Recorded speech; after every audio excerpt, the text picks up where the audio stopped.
దేవుని పరిశుద్ధమైన ఘనమైన నామాన్ని బట్టి వందనాలు.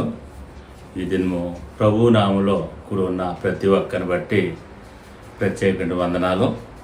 మరి చాలా మనం చూస్తూ ఉన్నాము, ఈ లోకంలో యవనస్తుల యొక్క పాత్ర చాలా ఎక్కువగా ఉన్నది. ఆ దినాల్లో ప్రభువు కూడా యవనస్తుల్ని ఏర్పరచుకుని వారికి సమస్తము బాధ్యతలో అప్పగించినట్టుగా మనం చూస్తూ ఉన్నాం. కాబట్టి బాధ్యతలు అప్పగించినప్పుడు యవనస్తులు ఎట్లా ఉండాలంటే ప్రభువుకి లోబడే వారిగా ఉండాలి. లోబడటం వలన దేవుడు ఆశీర్వాదాలు ప్రభు దయచేస్తూ ఉంటాడు. ఇదిను మనం చూసినట్లయితే యవనస్తుల నిమిత్తం 3 కార్యాలు మనం జ్ఞాపకం చేసుకుందాము. బాధ్యతలో కలిగిన యవనస్తులు. మొదటిది ప్రభు నామములో లోబడి ఉండుట, రెండోది తీర్మానం కలిగి ఉండుట, మూడోది ధైర్యం కలిగి ఉండుట. ఈ 3 కార్యాలను బట్టి ప్రభు నామములో జీవించినట్లయితే ప్రభు వారి జీవితంలో గొప్ప కార్యాలు ప్రభు దయచేస్తున్నట్టుగా మనం చూస్తూ ఉన్నాం. నిర్గమకాండము మనం చూసినప్పుడు 24వ అధ్యాయము 4వ వచనం 5వ వచనం మనం చూసినప్పుడు మోషే యవనస్తులకి ఒక పని అప్పగించినట్టుగా మనం చూస్తూ ఉన్నాం.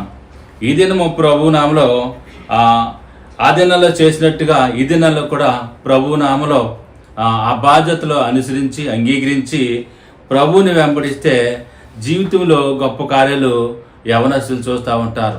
చూడండి, ఈ మాట మనం చూసినట్లయితే నిర్గమకాండము 24వ అధ్యాయము మరి 4వ వచనం నుంచి 5వ వచనం వరకు మనం చూసినప్పుడు మరియు మోషే యెహోవా మాటలన్నిటినీ రాసి ఉదయమందు లేచి ఆ కొండ దిగువను బలిపీఠమును ఇశ్రాయేలు 12 గోత్రముల చొప్పున 12 స్తంభములను కట్టి ఏం చేస్తారు ఇక్కడ మోషే గారు? ఆయన ఒక బాధ్యత తీసుకున్నారు. ఆయన చేయవలసిన బాధ్యత ఏంటంటే ఇశ్రాయేలీలో ఉన్నటువంటి 12 మందిని ఏర్పరిచి 12 మందికి ఒక బాధ్యత అప్పగించి ప్రభు నామములో వారి నిమిత్తము ఏర్పరిచినటువంటి పనులు అప్పగిస్తున్నట్టుగా చూస్తూ ఉన్నాం. ఏమి పని అప్పగించినటువంటి ఇక్కడ ఒక్కొక్క గోత్రం నుంచి ఒక్కొక్కరిని తీసుకుని ప్రభు నామములో 12 స్తంభములు నిలపమని చెప్తా ఉన్నారు. అయితే ప్రభు నామములో ఆ రీతిగానే ప్రభు కార్యాలు మోషే అక్కడ నిర్వర్తిస్తున్నట్టుగా మనం చూస్తా ఉన్నాం. చూడండి, మోషే అదే చేసినట్టు తర్వాత కూడా చేయాలి కదా. అయితే ప్రభు నామములో మోషే యవనస్తులకు కూడా బాధ్యతలు అప్పగిస్తున్నట్టుగా మనం చూస్తా ఉన్నాం. ఈ 5వ వచనం మనం చూస్తే ఇశ్రాయేలీల్లో యవనస్తులను పంపగా వారు దహన బలి నర్పించి యెహోవాకు సమాధాన బలులుగా కోడెలను వధించిరి. దేవునికి స్తోత్రం కలిగిన గాక. చూడండి, ప్రభు నామలో మీరు ఆ పని చేశారు కదా, మేము ఈ పని చేయము అని అక్కడ యవనస్తులు ఎదురు ప్రశ్న వేయలేదు. అక్కడ ఏమని అడుగుతున్నారంటే ప్రభు చెప్పినట్టుగా మోషే చెప్పినట్టుగా ఆ మాటలు అంగీకరించి మోషే చెప్పినట్టుగా ఆ పనిని నిర్వర్తిస్తున్నట్టుగా మనం చూస్తూ ఉన్నాం. ఈరోజు నీవు నిన్న ప్రభు నామంలో జ్ఞాపకం చేసుకోవాలి. యవ్వనస్తులు ఎలా ఉండాలంటే పెద్దవారికి అక్కడ లోబడి మోషే చెప్పినటువంటి పనులన్నీ కూడా చేసి దేవుని నామంలో ఎంతో ఘనత పొందుకున్నట్టుగా మనం చూస్తూ ఉన్నాం. ఈరోజు దేవుడు చెప్పిన ప్రతి మాటను బట్టి అలానే పెద్దవారిని బట్టి ప్రభు నామములో జ్ఞాపకం చేసుకోవాలి. యవనస్తులు ఎటు రీతిగా దేవుని నామంలో లోబడి జీవిస్తారో వారి జీవితంలో గొప్ప కార్యాలు పొందుకుంటారని దేవుని యొక్క మాట మనం చెలవిస్తూ ఉన్నది. చూడండి, దినవృత్తాంతాల 2వ గ్రంథంలో మనం చూసినట్లయితే అక్కడ ప్రభు నామంలో 30వ అధ్యాయము 8వ వచనంలో మనం చూసినప్పుడు దేవుని యొక్క మాట ఈ రీతిగా ఉన్నది. దినవృత్తాంతాలో 2వ గ్రంథము 30వ అధ్యాయం 8వ వచనం మనం చూసినప్పుడు మీ పితరుల వలె ఎలాగుండొద్దంట? పితరులు ఎలాగున్నారంట? అవిధేయత కలిగిన వారు, మాట అనలేదు, లోబడలేదు కదా, దేవునికి సరైనటువంటి రీతిలో వారు జీవించలేదు, కుటుంబంలో సరిగా జీవించలేదు, పెద్దలకి దగ్గర మాట వినేవారుగా లేరు. కానీ అందుకని అక్కడ కన్ఫర్మ్ చేసి చెప్తా ఉన్నాడు ఏమనంటే, మీ పితరుల వలె మీరు అవిధేయులు గాక యెహోవాకు లోబడి. ఎవరికి లోబడాలంట? అంటే పితరులు చూడండి దేవునికి లోపడలేదు. దేవునికి లోపడకపోతే మరి తల్లిదండ్రులకి పెద్దలకి లోపడతారా? లోపడలేరు.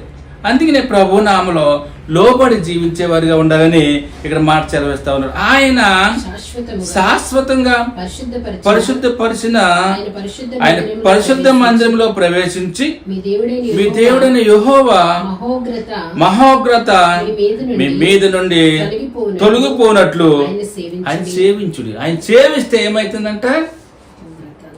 మీ మీదకి రావాల్సినటువంటి ఉగ్రతనంతటిని కూడా ప్రభు ఏం చేస్తున్నాడు? తొలగిస్తా ఉంటాడు. అందుకనే ప్రభువుకి మనం ఏం చేయాలంటే లోపడే వారిగా ఉండాలి. ఎప్పుడైతే మనం లోపడి జీవిస్తామో అప్పుడు ఉగ్రత దినాల్లో ప్రభు మనల్ని ఏం చేస్తాడంటే తప్పిస్తా ఉంటాడు, దాస్తా ఉంటాడు, కాపాడుతూ ఉంటాడు. నీ పనిలో, నీ ప్రయాణంలో, నీ మార్గంలో నీకు తోడుగా ఉండి నీ వెళ్ళే ప్రతి పనిని కూడా ఆశీర్వాదకరంగా మారుస్తాడు ఈ దినం. కాబట్టి ప్రభునామంలో యవ్వనస్తులు ప్రతి ఒక్కరూ జ్ఞాపకం చేసుకోవాలి. లోబడట చాలా ప్రాముఖ్యమైనది. దేవునికి లోబడాలి. అలానే ఇంటిలోని, బయట, పెద్దవారికి, జాబుల్లోని, ప్రతి ఒక్క పనుల్లో కూడా ఎలా ఉండాలంటే మన యజమానికి మనం ఏం చేయాలి? లోబడేవారిగా ఉండాలి. అప్పుడే దేవుని నామంలో మేలులు పొందుకుంటా ఉన్నాం. చూడండి, రోమ పత్రికలో మనం చూసినట్టయితే అక్కడ ఒక్క మాట మనం చూస్తూ ఉన్నాం. 13వ అధ్యాయము 1వ వచనం నుంచి 2వ వచనం వరకు మనం చూసినప్పుడు దేవుని పరిశుద్ధమైన లేఖనం ప్రతి వాడు కూడా ఎలాగ ఉండాలంట? ప్రతి వాడు కూడా ఏం చేయాలంటే పై అధికారులకు లోబడి ఉండాలి. ఎలా అనగా దేవుని వలన కలిగినది తప్ప మరి ఏ అధికారమును లేదు. ఉన్న అధికారములో దేవుని వలననే నియమింపబడి ఉన్నవే. కాబట్టి అధికారమును ఎదిరించువాడు దేవుని నియమమును ఎదిరించుచున్నాడు. ఎదిరించువారు తమ మీదకి తామే శిక్ష తెచ్చుకుంటారు. చూడండి, ఎదురు తిరిగేవారిగా ఉండొద్దు. ఎలా ఉండాలంట? లోబడి వారిగా ఉండాలి. ప్రతి వాడిని కూడా కదా, ఎవరో ప్రతి ఒక్కరుని ఎవరైనా ప్రతి ఒక్కరూ కూడా ఎలా ఉండాలంటే లోబడి ఉండవాలని దేవుని మాట సెలవిస్తుంది. ఎలా ఉండాలంటే దేవుని వలన కలిగినది తప్ప మరి ఏది కూడా అధికారం. ఇది ఈరోజు నువ్వు అధికారం నీకు వచ్చిందంటే, నువ్వు జాబ్ చేస్తున్నావంటే, నువ్వు ఒక మంచి ఉన్నతమైన పొజిషన్లో ఉన్నావంటే, నీ జీవితం ఒక ఉన్నత స్థానంలో ప్రభు నిలబెట్టంటే అదంతా కూడా ప్రభువు నీ జీవితంలో దేవుడు చేసిన కార్యాలన్నమాట. ఈరోజు నువ్వు ఎవరికైతే లోపడతావో రేపొద్దుట నీకు లోపడేవాడు దేవుడు ఏర్పరుస్తూ ఉంటాడు. కాబట్టి ప్రభు నామములో జ్ఞాపకం చేసుకోవాలి. కాబట్టి అధికారమును ఎదిరించేవాడైతే ఎవరిని ఎదిరించినట్టంట? దేవుని నియమం, దేవుడు ఏర్పరిచిన నియమంనే ఎదిరించినట్టు అనమాట. కాబట్టి ప్రభు నామలో ఎదిరించేవారిగా ఉండకుండా లోబడేవారిగా ఉండాలని ప్రభు మాట సెలవిస్తూ ఉన్నారు. కాబట్టి ప్రియమైన ప్రతి ఒక్కరూ జ్ఞాపకం చేసుకోవాలి. దేవుని నామం లోబడటం వలన మేలు కలుగుతూ ఉంది. లోబడటం వలన నీ జీవితము శ్రమలో నుంచి తప్పిస్తా ఉన్నాడు. లోబడటం వలన నిన్నే ఉన్నతమైన స్థానంలో ప్రభు నిలబెడతా ఉన్నాడు. కాబట్టి జ్ఞాపకం చేసుకోవాలి. ప్రతి యవ్వనస్తులు కూడా దేవుని నామంలో జీవిస్తూ ఉన్నారు. కాబట్టి దేవుని ఎరిగిన ప్రతి ఒక్కరు కూడా మీ యొక్క పై అధికారులకి లోబడి జీవించేవారే ఉండాలి. రెండోదిగా మనం చూసినట్లయితే తీర్మానం కలిగి ఉండాలి. ఒక తీర్మానం చేసుకోవాలి. యవ్వనస్తులు ఒక తీర్మానం చేసుకోవాలి.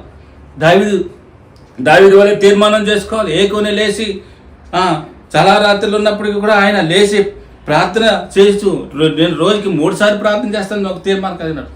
దానియేలు గారి ప్రార్థన చేస్తా ఉన్నాడు. దానియేలు గారు ఒక తీర్మానం చేసుకున్నాడు. ఏమనంటే ఇదిగో ఈ రాజు ఇచ్చినటువంటి ప్రతి ఒక్క దానిని నేను వ్యతిరేకంగా దాన్ని తినను అని ఒక తీర్మానం చేసుకున్నాడు. నేను మాంసాహారము మొట్టను అని ఒక తీర్మానం చేసుకున్నాడు. కాబట్టి ప్రభువు నామములో తీర్మానం కలిగి జీవించినప్పుడు దానియేలు జీవితంలో గొప్ప ఆశీర్వాదం మనం చూస్తూ ఉన్నాం. ఈరోజు నీవు కూడా అటువంటి తీర్మానం కలిగితే దానియేలుని ప్రధానమంత్రి చేసినట్టుగా ఈరోజు నిన్ను కూడా ప్రధానమంత్రిగా చేస్తూ ఉంటాడు. మాట మనం చదివినట్లయితే తీర్మానం చేసుకుంటున్నట్టుగా మనం చూస్తూ ఉన్నాం.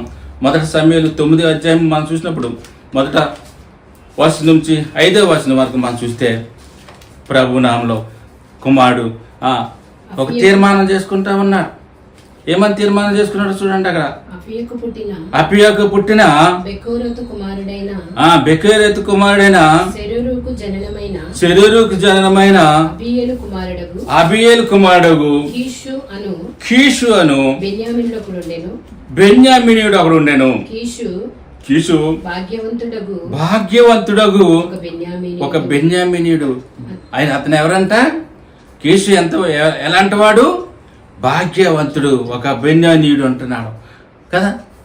చూడండి, అతనికి పుట్టినటువంటి కుమారుడు సౌలు. చూడండి, ఆయన దగ్గర గర్వం లేదు. అక్కడ నేను గొప్ప ధనవంతుడిని, నేను వెళ్ళామేంటి అని అనట్లేదు అక్కడ. చూడండి, అతనికి సౌలు అని ఒక కుమారుడు ఉండెను. అతడు బహు సౌందర్యం గల యవనుడు. ఇశ్రాయేలులో అతని సాటి సుందరుడు అక్కడునూ లేడు. అతడు భుజములు మొదలుకొని పైకి ఇతరుల కంటే ఎత్తుగలవాడు. దేవునికి స్తోత్రం కలిగిన. చూడండి, ఆయన అందమైన వాడు, సౌందర్యం గలవాడు, బలమైన వాడు కదా. ధనవంతుడికి పుట్టినటువంటి కుమారుడు. అయితే అటువంటి సౌందర్యమైన కుమారుడు తన తండ్రి పిలుస్తున్నాడు, నాయనా నీవు ఈరోజు నువ్వు ఎక్కడికి వెళ్ళాలి? గాడిదలు తప్పిపోయినాయి మన గాడిదలు. తండ్రి చెప్తున్నాడు కుమారుడితోటి, మన గాడిదలు తప్పిపోయినాయి అని చెప్తా ఉన్నాడు. అయితే ఏం చేయాలి నాయన? నీ వెళ్ళి ఆ గాడిదల్ని ఎత్తుక్కుని తీసుకుని రావాలి అని చెప్తుండగానే సౌలు తండ్రి కీషు గార్దాబములు తప్పిపోగా కీషు తన కుమారుడైన సౌలును పిలిచి మన దాసుల్లో ఒకరు తీసుకొని పోయి గార్దాబములు వెతుకుమని చెప్పాను. చూడండి, గాడిదలు ఎత్తిక్కిని తీసుకుని రా అని ఎవరితో చెప్తున్నాడు? కుమారుడైనటువంటి సౌలుతో చెప్తా ఉన్నాడు కీషు. హల్లెలూయా. చూడండి, అతను ఏం చేస్తాడంటే తన దాసుల్లో మన దాసుల్లో ఒకరిని ఎంట పెట్టుకుని పో, నువ్వు అక్కడ వెళ్ళొద్దు. చూడండి, మాటకి ఇక్కడ విధేయత చూపించినట్టుగా మనం చూస్తా ఉన్నాం. అప్పుడు అతడు పోయి ఎఫ్రాయిము తిరిగి షాలీషా దేశంలో సంచరింపగా అవి కనపడలేదు. తరువాత వారు శైలీము దేశమును దాటి సంచారం చేసిరు గాని అవి కనపడక ఉండెను. బెన్యామీనీయుల దేశమును సంచరించు చూడగా దొరకలేదు. అయితే వారు సూపు దేశములకు వచ్చినప్పుడు మనము తిరిగి వెళదాం రమ్ము. గార్దాబముల కొరకు చింతింపగా నా తండ్రి మన కొరకు విచారపడునేమో అని సౌలు తన యొద్దనున్న పనివారితో అనగా. చూడండి, సౌలు ఏమంటున్నాడు? గాడిదలు దొరకలేదు. అయినప్పటికీ కూడా అయ్యో మనం ఇలాగే మనం వెళ్ళి ఉన్నాము, గాడిదలు దొరకలేదు, మనం మళ్ళీ తిరిగి ఇంటికి వెళ్ళలేకపోతే తండ్రి ఏం చేస్తాడంట? కంగారు పడతాడు. ఏమైపోయాడు, ఇన్ని రోజులైన ఎక్కడికి పోయారు వీళ్ళిద్దరిని అని. ఆ కాలాల్లో ఫోన్లు కానీ ఇంటర్నెట్లు కానీ ఎటువంటి కమ్యూనికేషన్ లేదు. కాబట్టి వారు మళ్ళీ తిరిగి వెళ్ళి ఆ సమాచారం చెప్తేనే కానీ వాళ్ళకి అర్థం కాదు. అలాంటి దినాల్లో తండ్రి నిమిత్తము ఆయన ఏం చేశాడంటే మళ్ళీ తిరిగి వెళ్దామని నిశ్చయించుకుంటా ఉన్నాడు. ప్రభు నామమున చూడండి ఎంత చక్కగా ఆయన మళ్ళీ తిరిగి వెళ్ళాలని ఆశ కలిగి ఉంటున్నాడు. ఈరోజు నీవు నిన్న ప్రభు నామములో ఆ యవనస్తులు ప్రతి ఒక్కరు జ్ఞాపకం చేసుకోవాలి. ఈరోజు వెళ్ళిపోతే రేపు రాకపోతే, 2 రోజులు రాకపోతే, 3 రోజులు రాకపోతే ఎట్లా వాళ్ళు బాధపడతారు, భయపడతారు, కంగారు పడతారు, వ్యసన పడతారని వారు మనం జ్ఞాపకం చేసుకోవాలి. ఏదో ఒక సమాచారం ఏం చేయాలి? తెలియపరుస్తూ ఉండాలి. ఇంటికి కానీ తల్లిదండ్రులు కానీ తెలియపరిస్తే వారు ఆ సమాచారం విని పర్లేదు సేఫ్గా ఉన్నారు వస్తారని వారు సంతోషిస్తూ ఉంటారు. కాబట్టి ఎక్కడికి వెళ్తే అక్కడికి జ్ఞాపకం చేసుకోవాలి. ఒకటి లోబడుతూ ఉండాలి, ఒక తీర్మానం కలిగి జీవిస్తూ ఉండాలి. మూడోదిగా ధైర్యం కలిగి ఉండాలి. యవనస్తులు ఎలా ఉండాలంటే ధైర్యం కలిగి ఉండాలి. దానియేలు వల్లే ధైర్యం కలిగి ఉండాలి. దానియేలు రాజుగారికి మాటకి వ్యతిరేకంగానే సమాధానం చెప్తూ దానియేలు రాజుగారి మాటకి లక్ష్య పెట్టలేదన్నమాట. చూడండి, ఆ మాట మనం చూసినట్లయితే దానియేలు ఎంత ధైర్యవంతుడో చూడండి. దానియేలు గ్రంథం 4వ అధ్యాయము 24వ వచనం మనం చూసినట్లయితే అక్కడ ఈ మాట ఈ రీతిగా ఉంది. రాజా, ఈ దర్శన భావం మీదనగా సర్వోన్నతుడు దేవుడు రాజగు నా ఏలిన వారి గురించి చేసిన తీర్మానం. ఏం చేస్తున్నారు? తీర్మానం చేస్తా ఉన్నాడు. నాకు ఒక దర్శనం వచ్చింది, ఒక కళ వచ్చింది, ఆ కళ నేను మర్చిపోయినా, దీని సంగతి ఏంటో నాకు తెలియపరచాలి అని దానియేలుతో చెప్పినప్పుడు దానియేలు ఆ రాజు దగ్గర ఆ యొక్క కళ భావాన్ని చెప్తా ఉన్నాడు. చూడండి, మనం అయితే ఏమంటాం? అయ్యో, రాజుగారు అధికారి లేకపోతే ప్రధానమంత్రి, ముఖ్యమంత్రి, ఈయనకి లేకపోయినా సరే మంచిగా చెప్పాలి అని ఒక మర్మప్రదమైనటువంటి మాట చెప్పి వారిని సంతోషపెడతా ఉంటారు. కానీ ధైర్య సాహసాలు అనుసరించినటువంటి దానియేలు ఏమని చెప్తున్నాడంటే, ఇక్కడ మనం చూద్దాం ఉన్నట్టు అక్కడ తమ యొద్ద ఉండకుండా మనుషులు నిన్ను తరుముతులు. ఏమంటున్నాడు? నిన్నే తరిమేస్తారు రాజా, నీకు వచ్చిన దర్శనం ఏంటంటే నిన్ను తరిమేస్తారు. అలాగని చెప్తారు రాజుగారు ఎలా ఎంత కోపడతాడు, మనం తరిమేస్తారు అలాగని. కానీ అలాగనుకోలేదు. ధైర్య సాహసం కలిగి దానియేలు రాజుగారి దగ్గర మాట్లాడుతూ ఉన్నాడు. నువ్వు ధైర్యంతో మాట్లాడుతూ ఉండాలి, యథార్థవంతులుగా మాట్లాడుతూ ఉండాలి. నీతి న్యాయవంతులు ప్రభు ఆశీర్వదిస్తాడు కాబట్టి నీతిమంతుల్ని యథార్థవంతులకి ప్రభు తోడే ఉంటాడు. కాబట్టి నీవు అడవి జంతువుల మధ్య నివాసం చేయుచు పశువుల వలె గడ్డి మేసిదవు. ఆకాశం మంచు నీ మీద పడినను తడుపును సర్వోన్నతుడు దేవుడు మానవుల రాజ్యము పైన అధికారి అయి ఉన్నాడనియు దాన్ని ఎవరికి దాన్ని అనుగ్రహింప నిశ్చయించును వారికి అనుగ్రహించుచున్న నీవు తెలుసుకుని వరకు 7 కాలంలో నీకు ఇలాగ జరుగును. చూడండి ఏమని చెప్తున్నాడు? నీకు ఈ రీతిగానే 7 కాలాలంటే 7 సంవత్సరాలు నీకు ఈ రీతిగానే జరుగుతుంది రాజా. చూడండి ఎంత ధైర్యం ఉందంటారు దానియేలుకి రాజుగారితో మాట్లాడడానికి. అది కూడా ఎలా మాట్లాడుతున్నాడు కదా, ధైర్యంతో మాట్లాడుతున్నారు. ఈ రీతిగా ఈ రోజుల్లో మాట్లాడితే అనేక రకాలుగా మాట్లాడేవాడిని శ్రమ పెడతా ఉంటారు. కాబట్టి ప్రభువు నామలో జ్ఞాపకం చేసుకోవాలి. యవ్వనస్తులకు ఏముండాలంటే లోబడటం నేర్చుకోవాలి, అలాగే సమాచారం అందిస్తూ ఉండాలి. రెండోది తీర్మానం కలిగి ఉండాలి. ఒక తీర్మానం, నేను ఈ రీతిగా నేను ఈ పని చేస్తాను, నా జీవితం అంతా ఇలాగ నేను గడుపుతాను, ఇలాగ నేను ఒక పద్ధతి ప్రకారంగా నేను ముందుకెళ్ళాలి అనే ఆశ కలిగి ఉండాలని అక్కడ తీర్మానం చేసుకున్నట్టుగా మనం చూస్తూ ఉన్నాం దానియేలు వలె. మూడోదిగా ధైర్యం కలిగి ఉండేవారు.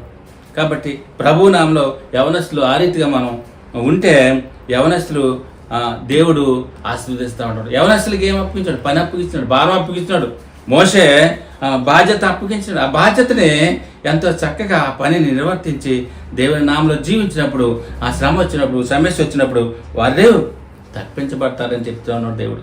హల్లెలూయా. కాబట్టి ఈరోజు ప్రభు నామములో ప్రతి ఒక్క యవనస్తులు కూడా జ్ఞాపకం చేసుకోవాలి, లోపడాలి, తీర్మానం కలిగి ఉండాలి, ధైర్యం కలిగి ఉండాలని దేవుని నామం పేరట మనం చేస్తా ఉన్నాం. ప్రార్థన చేద్దాం. పరిశుద్ధుల ప్రేమగల తండ్రి కొన్నాళ్ళు నువ్వు మాట్లాడిన ప్రతి మాటని ప్రభా తండ్రి దీవించి ఆశీర్వించి సహాయం దయచేసి నువ్వే తోడుగా ఉండి మయం పొందుకోమని యేసు నామములో అడుగుతున్నాం తండ్రి. ఆమేన్.